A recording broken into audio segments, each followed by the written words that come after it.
Welcome back to Rock and Rattle Retreat. In this video we're going to be going over radiant floor heating and some of the setup that I've been doing with this.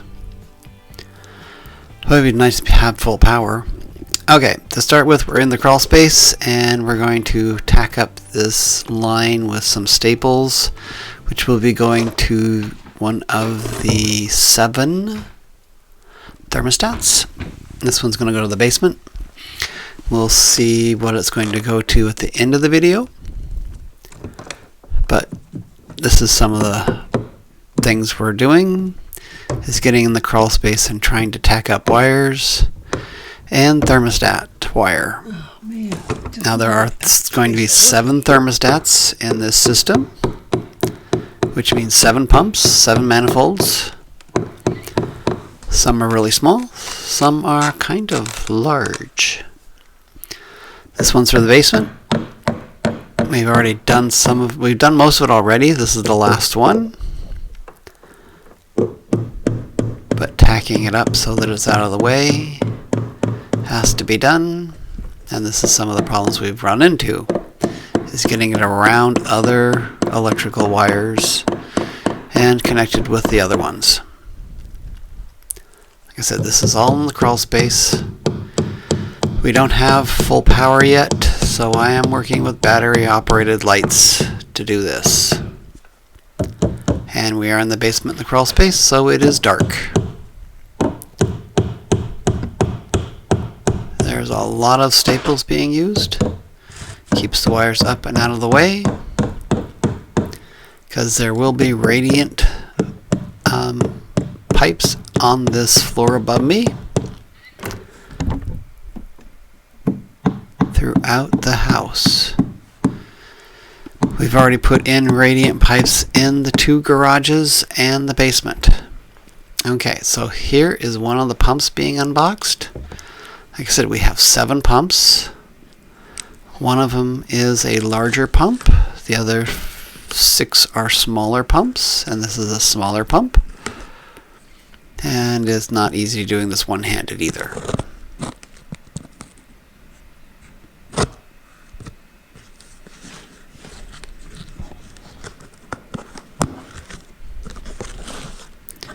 Okay. Unboxing of a pump.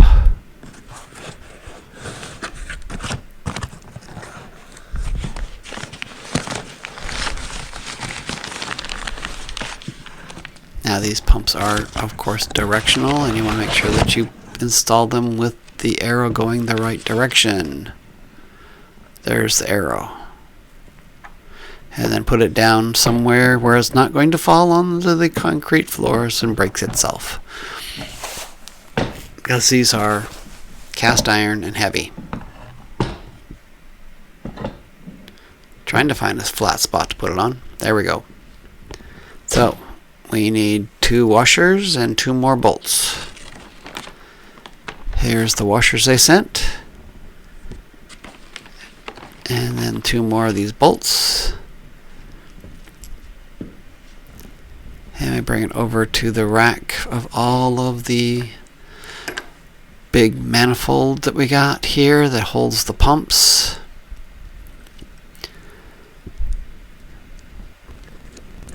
We gotta get these bolts undone, put the big gasket up there, one on the bottom there, and then one above the pump.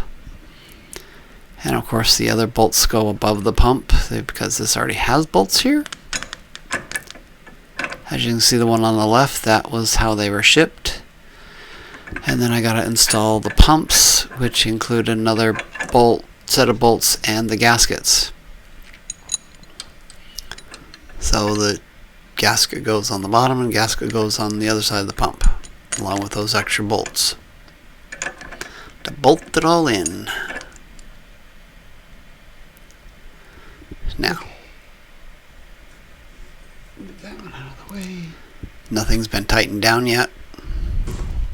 Grab the pump. Gonna get these all installed before we tighten them all down. Go in the right direction. But you know, do it a little bit at a time. Oh, and I'm not videoing each time I do it. So this will be one time of video and one pump installed. I'm trying to get the pump onto the bolts. For some reason, it's not an easy thing to do. Because I'm doing this with one hand and one hand holding the camera. And then I put the camera, I guess, down my shirt or something. Hold it. And here we go. Don't get the best picture in the world, but bolts on the bottom, bolts on the top. Here is. I will tell you one thing. You need to put this bell. What do you call that? Bell. That's a bell holder. So it looks like a bell, and it holds the pipes. You can see some of them there already installed. It holds it off the wall. And besides that, we have to install boards that go off that wall too, because the pumps would be resting on the wall if we installed it directly onto the wall, even with the bell hangers. That's it, bell hangers. Get the two little screws off of there. Take the top off. That screw goes through and holds it to the wall. Now, What you're gonna do? before you put the top on there and bolt it down, you need to figure out where the bell hanger is going to sit so that you can screw that screw into it. In my case, I need to drill a pilot hole because I am working with white oak, which is very hard. And drill a hole. And there's no way any screw is going to go into white oak and not bust. So I drill a pilot hole for it to start with. So once we get the pilot hole drilled, then we can screw this puppy in.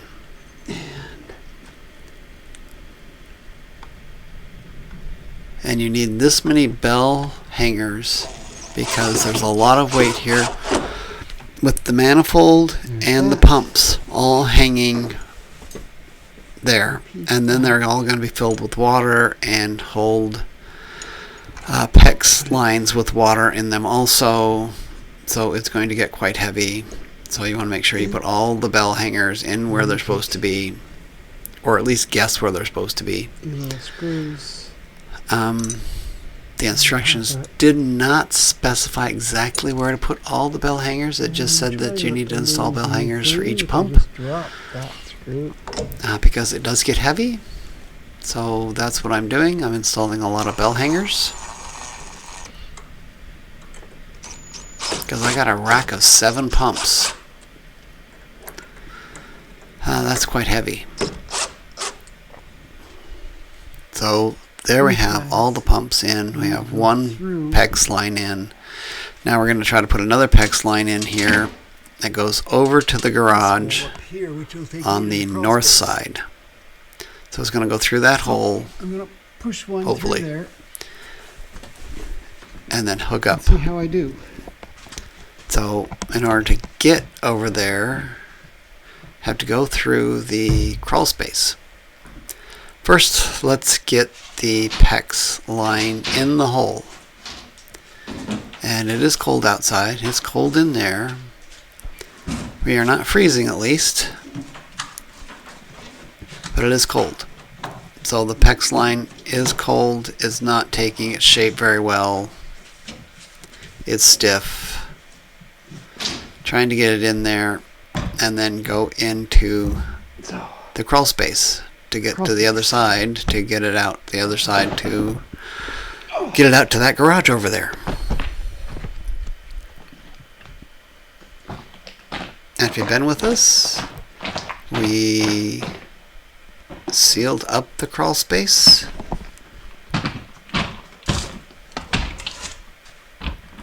And here we have that hole that I was showing you before, and there's that blue down in there. The PEX pipe kind of came out, but it's going to go across the bedrooms above us, underneath the bedroom, and out one of these holes. And that'll be in the garage. Now, I just have to get hold of that PEX pipe and pull it through, I need to reach that. which is not an easy thing.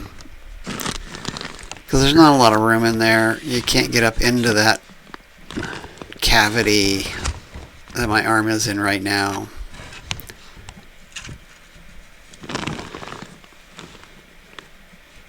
And where that white fluff is, that's insulation. That is fiberglass insulation on the other side of a paper barrier. And on the other side of that is, oops, Of course. I let go and it sucked right back out. Okay, go back to the basement.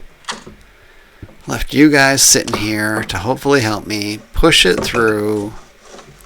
Can anybody grab that so it doesn't go through again? Anybody, please grab it before it retreats back into the basement. Nobody, eh?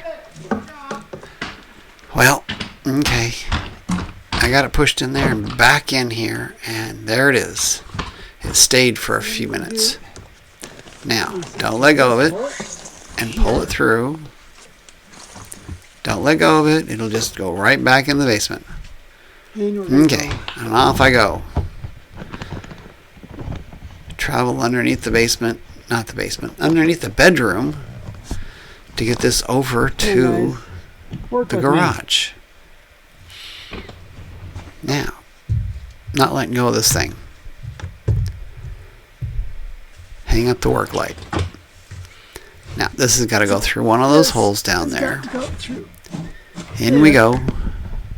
Hopefully it stays in there. And then out of the crawl space, up the stairs.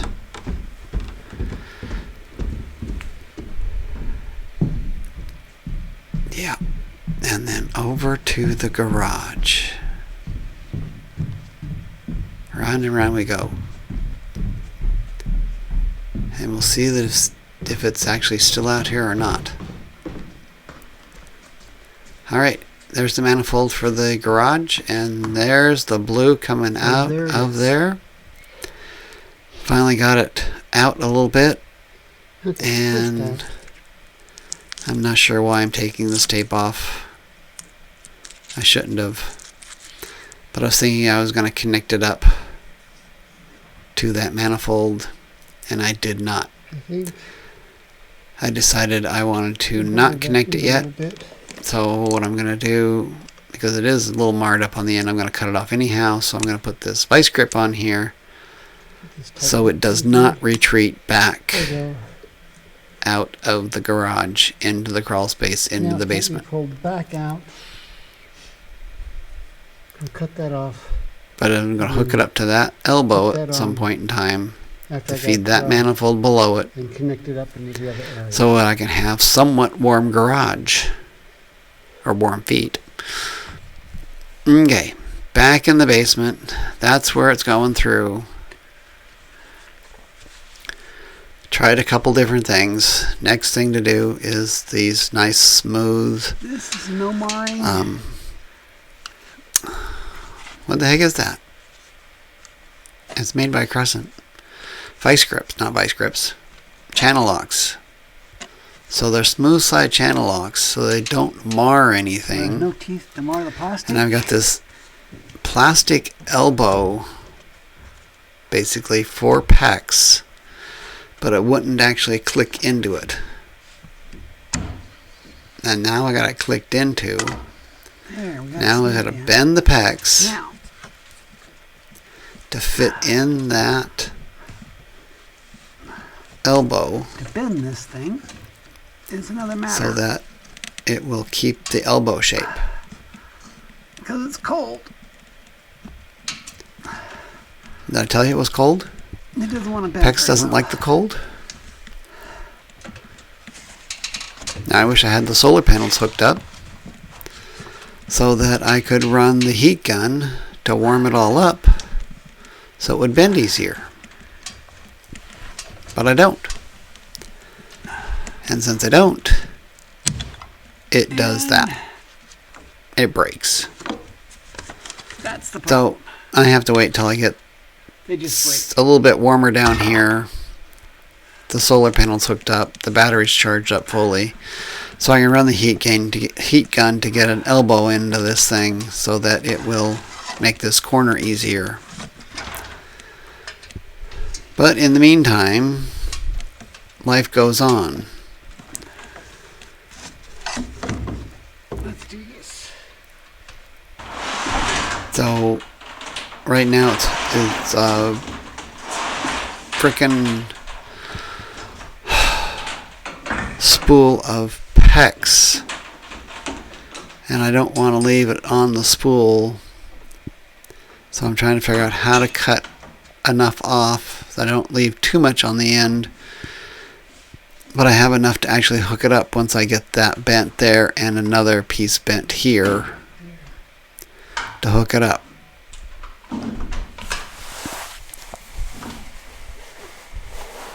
It's not an easy thing.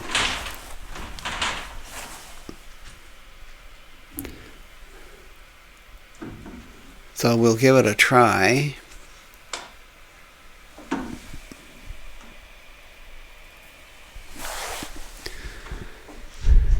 Give an estimate on where I need to cut it with enough play on the other side so that I can make a bend and not waste 5 feet of it. Hopefully I'm not wasting 2 feet of it. Otherwise I'm going to have to buy some more of this PEX line, because if I do it just right, I have enough. If I don't, then I gotta buy like 100 feet more to do 10 feet more PEX line. I don't know. We'll see what happens in the end, which won't be for a while yet, guys. Okay, so I got a conduit bender, and I tried this on that piece up there, but there's not enough room to actually bend anything in that little space. Here it's out in the open. I can try bending it.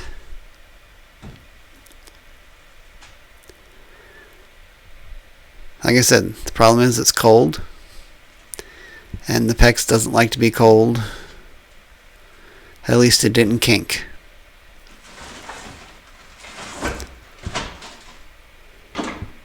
So I tried bending it. It bent a little bit, but not enough to put one of those elbows in. We need the heat gun going. So I'm just going to stick it in there for the moment. I should have enough there. And then off to the other garage, where I'm going to pressurize this manifold to make sure when I did the soldering to put those pieces in to make sure that it was I could mount PEX to it, make sure that it is still airtight. Okay, remember those control boxes I was talking about? We're going to put one of them here and the other one right next to it.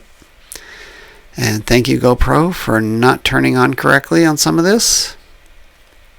So I missed some footage of it.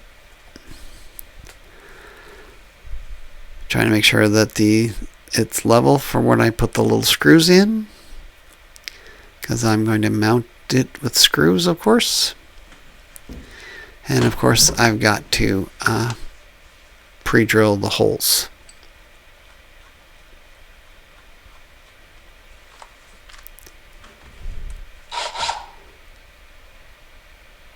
So hopefully all my marks are correct. And I drill these holes, put the screws in. Hopefully it will work.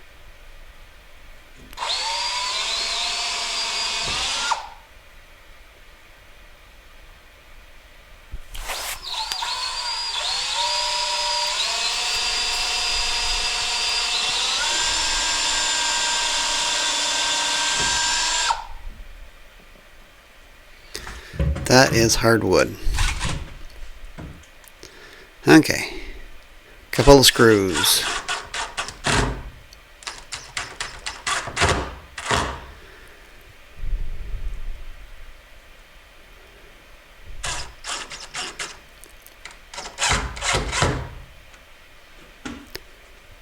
And then the box. Okay, so this is just the box. There's a lot of wires that go into it and come out of it. So here's the box that was opened up. And look at all those little holes that wires go into and out of. So that'll be later. Okay, do we still got pressure? We still have pressure an hour or two later. That's good. We'll deal with that later. And that's it for this time. If you want to keep track of what we're doing, subscribe. Give me a comment. Give me a thumbs up if you found anything helpful here. This is Rock and Rattle Retreat. We will catch you later. Thanks for watching.